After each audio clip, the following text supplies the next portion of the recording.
अनूपपुर जिले के power generating company जो चचाई में स्थित है, वहाँ पे मजदूरों के शोषण का मामला कई वर्षों से शोषण होता था। यह मामला सामने आया है और मजदूरों का यह कहना है कि ठेकेदार के द्वारा शोषण किया जाता था। आधी राशि जो है ठेकेदार के द्वारा अकाउंट में आने के बाद भी वापस ले लिया जाता था। तो सवाल यह है कि क्या बिना प्रबंधन के मिलीभगत के ठेकेदार इस प्रकार से शोषण किसी विद्युत पावर संयंत्र के अंदर या जिले में किसी अन्य विभागों में कर सकते हैं? अब अगर इस तरह का शोषण हो रहा है तो जाहिर है कि इसमें प्रबंधन का भी मिलीभगत होगा, तभी लगातार मजदूरों का कई वर्षों से शोषण कर रहे हैं। इस मामले में मजदूर खोल करके सामने आए हैं। जिन मजदूरों को अपना हक मांगने की वजह से पूरी मजदूरी मांगने के कारण उन्हें जो है काम से निकाल दिया गया है, जो कई वर्षों तक काम कर रहे थे वहाँ ठेकेदारों के अंडर पे, अपनी पूरी मजदूरी का भुगतान मांगने की वजह से उन्हें काम से निकाल दिया गया। मजदूरों का यह कहना है कि हमें जो मजदूरी दी जाती थी उसकी आधी मजदूरी हमसे वापस ले ली जाती थी। 9 से 10 हज़ार उनका जो मजदूरी बनता था उसमें से कुल उनको 5 से 6 हज़ार ही दिए जाते थे। 4 से 5 हज़ार हर महीने अकाउंट पे आने के बाद उन्हें वापस करना पड़ता है। इस तरह का वाकया सामने आया है और इस तरह के शोषण जिले में ना जाने और कहां कहां हो रहे हैं इसकी तो कहीं जानकारी ही नहीं है। यह बात तब सामने आई है जब पावर संयंत्र पर काम करने वाले, ठेकेदारी पर काम करने वाले एक मजदूर ने खुलकर इसका विरोध किया है कि उसके मजदूरी का पूरा भुगतान उसे मिलना चाहिए। और उसने इस पर खोल करके बताया कि मुझे 9 वर्ष तक काम करने के बाद कैसे मुझे वहाँ से अपना हक मांगने की वजह से, अपनी पूरी मजदूरी मांगने की वजह से मुझे निकाल दिया गया है और मैं बेरोजगार हो गया हूँ। इस मामले पर उसने संयंत्र के वर्तमान जो अभियंता है उससे भी मुलाकात किया, लेकिन फिर भी कोई समस्या का समाधान नहीं हुआ, उसका ऐसा कहना है। आइए इस पर हम आपको दिखाते हैं कि वह मजदूर जिसे उस पर निकाल दिया गया पूरी मजदूरी की मांग करने पर, वो खुद क्या कह रहा है, हम आपको दिखाते हैं। ये हम आज पहुँचे हुए हैं यहाँ पे ग्राम के लाहौरी, और यहीं पे जो है Madhya Pradesh power generating company का संयंत्र लगा हुआ है। आज लगभग 55-60 वर्ष हो चुके हैं, लेकिन यहाँ पे सबसे बड़े मामले पहले भी लोगों की आवाज़ उठती रही है और लोग इस बारे में बताते रहे कि यहाँ पे बहुत बड़ा जो है लोगों का शोषण होता है। लेकिन इस शोषण का प्रत्यक्ष गवाह आज उस कंपनी की व्यवस्था खिलाफ, कंपनी में कर रहे ठेकेदारों खिलाफ सामने आया है और इस अपनी पीड़ा को बताना चाह रहे हैं। तो हम उनसे बात करते हैं, इस बारे में क्या कहते हैं। तो भी आप बताइए, आपका नाम क्या पहला? मेरा नाम अजय चौरसिया, ग्राम पंचायत के लाहौरी का रहने वाला हूँ, जिला अनूपपुर, थाना चचाई। ठीक है, अब ये बताइए, आपका कहना है कि आप पावर जनरेटिंग कंपनी में काम करते थे एक मजदूर के तौर पर, ठीक है ना? और आपने बताया कि वहाँ पे जो है आपका शोषण होता था, आपको जो पैसे मिलते थे वो उतना पैसा आपको दिया नहीं जाता था। मुख्य जो बात है कि खाते में आने के बाद भी पैसे वापस लेते हैं, ऐसा काम बहुत वर्षों से वहाँ पे चल रहा है। आप 8-10 वर्ष काम की आप बता रहे हैं, ऐसा है ना? तो इसमें क्या सच्चाई है, बताइए आप उसको। इसमें सच्चाई है कि हम लोग 9-10 साल से रेगुलर वहीं पे काम कर रहे थे। ठीक है। पहले यूनाइटेड कंस्ट्रक्शन में अनवर खत्री के अंडर में करते रहे काम। तो हम लोग के खाते में 10,000, 11,000 जैसे जो ड्यूटी करते रहे पैसा आता रहा और 200 रुपए के दर से अब हमको दिया जाता था और वहीं पे बैंक के सामने खड़े होके और 4 से 5,000 रुपए वापस लिया जाता था।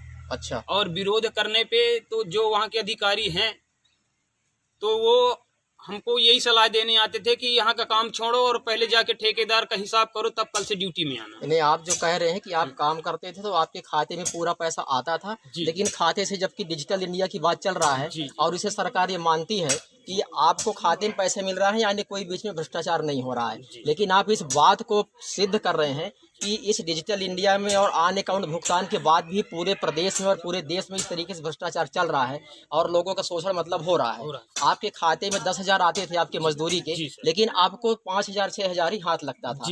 बाकी पैसे आपको दबाव देकर के ले लिए जाते थे। तो आपको क्या दबाव देते थे वो लोग? वही काम से भगाने की धमकी देते थे अच्छा, तो वहाँ पे ऐसे कितने एम्प्लॉय काम करते हैं, यानी कितने मजदूर काम करते हैं इस तरीके से जो डरे हुए वहाँ पे काम कर रहे हैं आज तक? कम से कम सर जो अभी अपने डिपार्टमेंट में केमिकल विभाग में हैं 28 लड़के हैं और ये लोग 28 लड़कों में एक मैं ही हूँ जो मेरे को पैसा का विरोध करने पे मेरे को 14 महीने से बैठा दिया गया है। यानी आपने कहा कि हमको पूरा पेमेंट चाहिए, हम नहीं देंगे तो आपको काम से भगा दिया गया सर। अन्य लोगों के साथ भी वहाँ ऐसा होता होगा? जी सर जी। या डर के मारे लोग नहीं बोलते? सर डर के मारे। आपके केमिकल डिपार्टमेंट के अलावा जी ताप विद्युत के अंदर में किसी दूसरे विभागों के कर्मचारियों के साथ भी ऐसा होता होगा? जी सर। तो आप ये आंकड़ा भी कुछ आपके पास है कि वहाँ लगभग कितने प्राइवेट तौर पे जो मजदूर काम करते हैं या अनस्किल्ड लोग काम करते हैं, स्किल्ड लोग काम करते हैं जो कि परमानेंट एम्प्लॉय नहीं है, ऐसे लोग की संख्या कुछ आंकड़ा भी आप इतने दिन रहे वहाँ पे कितनी होगी वहाँ पे? कम से कम सर बता दूं सर 150 से 200 एम्प्लॉय होंगे ठेकेदारी। अच्छा जी। तो प्रति व्यक्ति यदि 4000 का हो रहा है तो यानी कहना चाहिए कि 50,000 से 1 करोड़ का हर वर्ष वहाँ पे हर महीने जो है लोगों का शोषण हो रहा है। जी सर।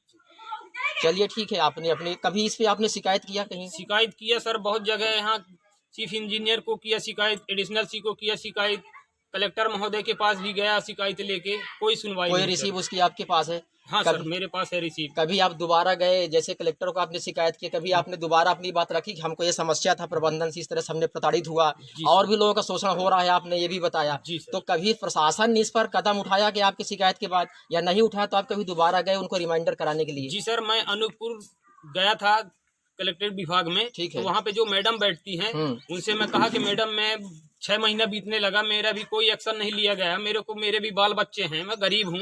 नहीं, अधिकारी से भी आप मिले? हाँ, अधिकारी से भी बात हुई मेरी। अच्छा। जो मैडम बैठती हैं वहाँ पे। अच्छा, तो वो मैडम पद उनका क्या है? वो लेबर इंस्पेक्टर है शायद। अच्छा जी। तो उनके पास मैं पूछा कि मैडम अभी तक मेरा कोई वो नहीं हुआ। ठीक है। तो बोले वहाँ के अधिकारी लिख के दे दिए हैं कि काम वहाँ का काम खत्म हो गया, इसलिए तुमको बैठा दिया गया है। मैं कहा मैडम जी जब काम बंद हो गए थे, जो मेरे साथ के लड़के हम 6 लोग थे, तो 5 में से बुला के और 6 में एक नए लड़के को क्यों रखा गया है? चलिए ठीक है, इनका कहना है कि एमपीईबी जो प्रबंधन है यहाँ पे 50-55 वर्षों 60 वर्षों से जब से स्थापना हुआ है, यहाँ जो है ठेकेदार लोग ठेकेदारी करते हैं और प्रशासन वहाँ का जो प्रबंधन है और ठेकेदार है उनकी मिली भगत से लगातार 55-60 वर्षों से शोषण हो रहा है। इनके बताने के अनुसार, क्या नाम आपका? अजय चौरसिया। अजय चौरसिया के बताने के अनुसार वहाँ प्रति महीने इस तरह से लेबरों का करोड़ों रुपए का शोषण का घोटाला हो रहा है। बाकी अन्य निर्माण क्षेत्रों में जो हो रहा है वो तो जग जाहिर है, बहुत बार ये चीज़ें प्रकाशन में आए हैं, लोगों ने आवाज़ भी उठाया है, मीडिया ने भी इन मामलों में आवाज़ उठाया है, लेकिन यहाँ का प्रशासन व्यवस्था कभी ऐसे भ्रष्टाचारों पर कार्रवाई नहीं करती है, ऐसा देखने में आता है। अब इस मामले पर प्रत्यक्ष जब गवाह इस बात को बोल रहे हैं कि उनका शोषण हुआ है, बहुत सारे लोगों का हो रहा है और भी लोग इस बात को सामने लाने वाले हैं, ऐसा भी उनका कहना है। इस मामले में अब प्रशासन क्या कार्रवाई करेगा, प्रशासन के पास ये बातें पहुंचने की बात, ये देखने की बात होगा।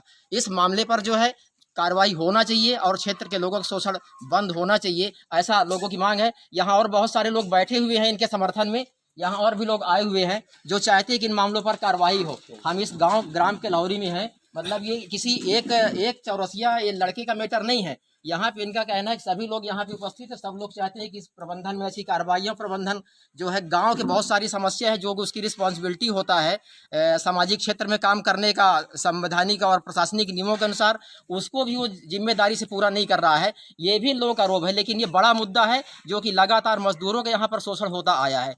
तो आगे प्रशासन तक ये बात मीडिया के माध्यम से पहुंचेगा और मीडिया इस पर क्या कदम उठाती है, और पीड़ित भी का भी कहना है हम भी इस माध्यम को और फिर नए सिरे से पहुंचाएंगे आपके कहने के अनुसार। तो प्रशासन क्या कार्रवाई करती है, पीड़ित को इसका फायदा मिलता है कि नहीं मिलता है, ये देखने की बात होगा आगे।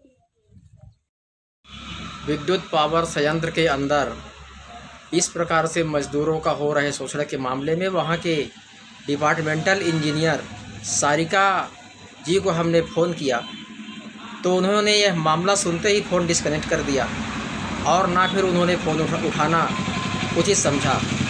इस तरह से प्रशासन पूरी तरह से किसी बात को सुनने को तैयार दिखाई नहीं दे रहा है।